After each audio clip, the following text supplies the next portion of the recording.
ময়দানে আল্লাহ তাআলার সামনে দাঁড়াইতে হবে। এটা যারা মুসলিম তারা বিশ্বাস করত, আর অন্যান্য ধর্মের যারা আছে তারা তাদের ধর্ম অনুযায়ী বিশ্বাস করত। যাই হোক, আমরা যারা মুসলমান একথা আমরা জানি যে আমাদের সকলকে কাল কিয়ামতের দিনে হাসরের ময়দানে আল্লাহ তাআলার সামনে দাঁড়াইতে হবে এবং আমার গোটা জিন্দেগি অর্থাৎ জন্ম থেকে মৃত্যু পর্যন্ত আমি আমার জীবনে কি করছি না করছি সব কিছুই আল্লাহ তাআলার সামনে হিসাব দিতে হবে। তাই কাল কিয়ামতের দিনে হাসরের ময়দানে যখন হাসরের ময়দান কায়েম হবে, আল্লাহ তাআলা বান্দাদেরকে বলবেন এই কথা যে তোমাদেরকে আমি দুনিয়াতে সৃষ্টি করেছিলাম, সৃষ্টি থেকে নিয়ে আজকে পর্যন্ত আমি তোমাদেরকে কিছুই বলি নাই।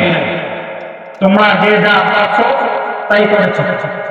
যে নামাজ পড়েছে তাকেও দেখেছি, যে নামাজ পড়ে নাই তাকেও দেখেছি, যে জুলুম করেছে তাকেও দেখেছি, যে অন্যায় করেছে তাকে দেখেছি, যে রাতের বেলায় তাহাজ্জুদ করত তাকেও দেখেছি, আবার যে রাতের বেলায় চুরি করত তাকেও দেখেছি, কিন্তু কাউকে কিছু বলি নাই। আজকে বলার সময় এসেছে, বলার সময় এসেছে। তাই আল্লাহ তাআলা আমাকে আপনাকে বলবেন যে তুমি তোমার জীবনের হিসাব দাও। আমল নামার ওজন করানোর জন্য পাল্লা দাঁড় করানো হবে। আমরা যে পাল্লাটাকে মিজানের পাল্লা বলে চিনি, সকলে এই কথা জানে, সাধারণ থেকে সাধারণ মানুষ সবাই এই কথা বিশ্বাস করে এবং জানে। কাল কিয়ামতের দিনে হাসরের ময়দানে একটা পাল্লা দাঁড় করানো হবে। সেই পাল্লায় আমার আমল নামাগুলো তোলা হবে এবং সেখানে ওজন করা হবে। ওই পাল্লা দাঁড় করানোর পর মানুষদেরকে ডাকা হয় পাল্লার সামনে, তোমরা এখানে আসতে থাকো, কিন্তু লোকজন আগাইতে চাইবে না, পাল্লার সামনে কেউ দাঁড়াইতে চাইবে না।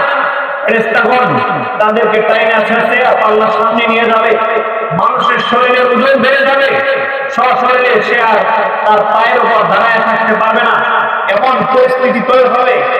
যাই হোক, যখন তাদের আমল নামা পাল্লায় ওঠানো হবে এবং আমল নামা হাতে দেওয়া হবে, তখন যারা আমল নামা ডান হাতে পাবে তারা তো আনন্দে আত্মহারা হয়ে যাবে। আনন্দে সে তার আমল নামা আত্মীয় স্বজন, বাবা মা, তারা প্রতিবেশী যারাই আছে সবাইকে দেখাইতে থাকবে, দেখো আজকে আমার আমল নামা ডান হাতে আসছে, আমি আজকে এই কঠিন বিভীষিকাময় অবস্থায় এই দিনে আমি আজকে পাস করেছি, আজকে আমি পাস করে বসেছি। সে আনন্দে আত্মহারা হয়। আরেক লোক যার আমল নামা বাম হাতে আসবে, সে এইভাবে চিল্লাইতে থাকবে, আর হাসরের ময়দানে দৌড়াইতে থাকবে, হায় আজকে তো আমি ফেল করে বসেছি, আর যদি দুইটা আমল থাকতো, আর যদি একটা আমল থাকতো, তাহলে আজকে হয়তো আমি পাস করতে পারতাম।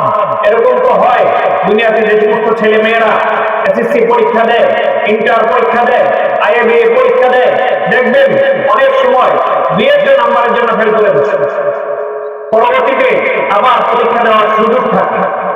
এটা হচ্ছে দুনিয়ার সিস্টেম।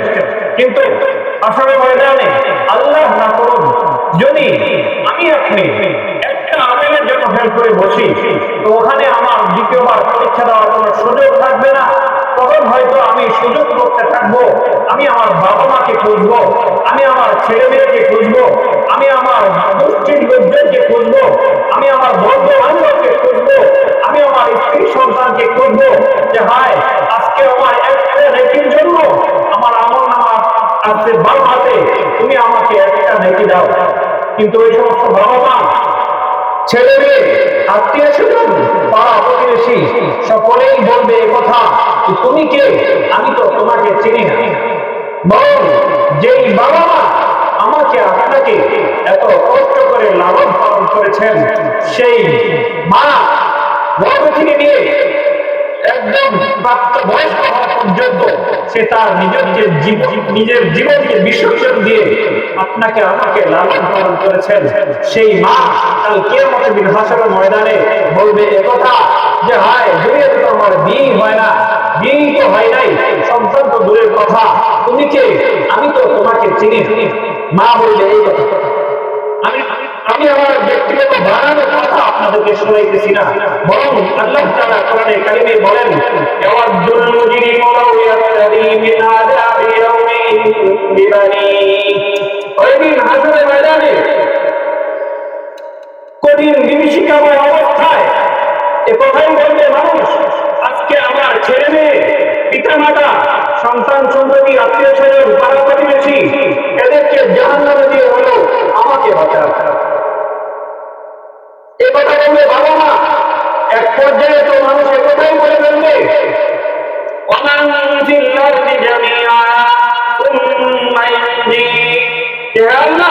সারা দুনিয়ার সকল মানুষকে জাহান্নামে দিয়ে হলেও আমাকে বাঁচাও।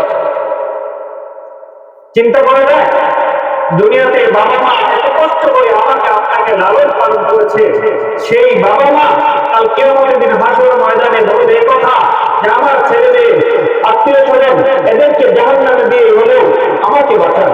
কত কঠিন আর বিভীষিকাময় অবস্থা হলে একজন বাবা, একজন মা এ কথা বলতে পারে যে আমার ছেলেকে জাহান্নামে দিয়ে হলেও আমাকে বাঁচাও। কত 6 থেকে 7 মাস আগে বা বছর খানিক আগে আমাদের ময়মনসিংহে একটা অ্যাক্সিডেন্ট হয়েছিল। স্বামী আর স্ত্রী তার বাচ্চাকে নিয়ে হুন্ডা দিয়ে যাইতেছিল, যাওয়ার পথে ঘটনা করে মোটরসাইকেল দিয়ে স্লিপ খেয়ে গাড়ির ভিতরে ঢুকে পড়ছে, বড় গাড়ির নিচে ঢুকে পড়ছে। আপনারা হয়তো পত্রপত্রিকায় খবরে দেখেছেন। কিন্তু এই কঠিন মুহূর্তে মা তার বাচ্চার কথা বলে নাই। গাড়ি যখন অ্যাক্সিডেন্ট হয়ে হয়তো 2-3 সেকেন্ডের ভিতরে মোটরসাইকেলটি গাড়ির নিচে ঢুকে পড়ছে, কিন্তু ইতিমধ্যে মা তার বাচ্চাটাকে রাস্তার বাইরে ঢুকে মারছে, রাস্তা থেকে ধরে ঢুকে মারছে।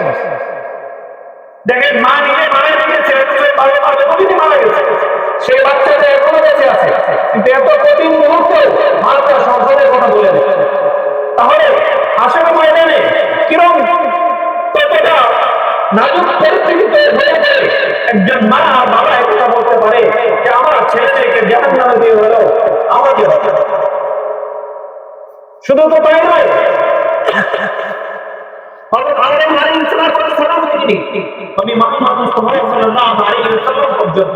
যত নবীরা রাসূল আল্লাহ তাআলা দুনিয়াতে পাঠিয়েছেন, সমস্ত নবীরাই কাল কিয়ামতের হাসরের ময়দানে ইয়া নাফসি ইয়া নাফসি করতে, হায় আজকে আমার কি হযরত ইব্রাহিম খলিলুল্লাহ আল্লাহর বন্ধু, কত বড় জনপদের নবী ছিলেন, উনিও কথা বলবেন যে আল্লাহ, উনিও আফসোস করবেন, ইয়া নাফসি ইয়া নাফসি করবেন, হায় আজকে আমার কি অবস্থা। হযরত ইয়াকুব আলাইহিস সালাম, হযরত ইসমাঈল আলাইহিস সালাম বাপেরা দুজন নবী, এই দুজন নবী এই কথাই বলবে ইয়া নাফসি ইয়া নাফসি, হায় আজকে আমার কি অবস্থা। কিন্তু দেখেন বিপরীতে আমার আপনার নবী নবী করিম সাল্লাল্লাহু আলাইহি ওয়াসাল্লাম, একমাত্র তিনি আল্লাহ তাআলা কুদরতি পায়ে সিজদায় পড়ে এই কথাই বলতে থাকবেন, আজকে এই কঠিন মুহূর্তে আমার গুনাহগার উম্মতের কি অবস্থা।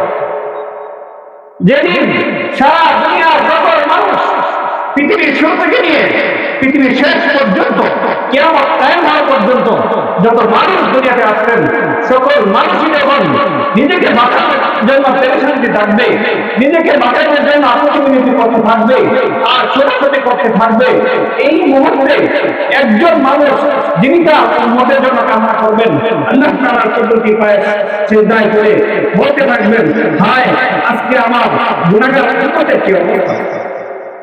চিন্তা করে দেখুন, তাহলে আমি আমার আপনার নবীর জন্য কি করতেছি, আমি আপনি আমার নবীর জন্য কতটুকু করতেছি, বরং নবীর জন্য তো নয়, নিজের জন্য, যে আমরা কি নবী করিম সাল্লাল্লাহু আলাইহি ওয়াসাল্লামের তরিকা অনুযায়ী জীবন যাপন করতেছি, বা আখিরাতের জন্য ওই যে কঠিন বিভীষিকাময় অবস্থা, যেদিন তার বাবা তার সন্তানকে চিনবে না, মা তার সন্তানকে চিনবে না, স্বামী তার স্ত্রীকে চিনবে না, এরকম কঠিন বিভীষিকাময় অবস্থার জন্য আমরা কে কতটুকু প্রস্তুতি নিচ্ছি।